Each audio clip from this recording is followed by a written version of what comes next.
We are looking out across the so-called Devil's Washboard off the coast of Miyazaki, Japan, surrounding the island of Aoshima.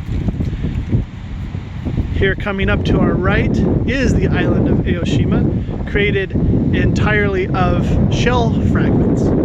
The rocks themselves are about 24 million years old, uplifted and tilted slightly, and they're alternating bands of sandstone and mudstone.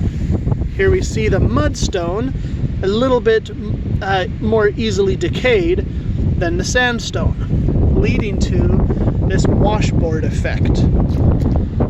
Beautiful alternating layers, the so-called Devil's Washboard of Japan, and the island of Aoshima, which is in the center of it, created of shells.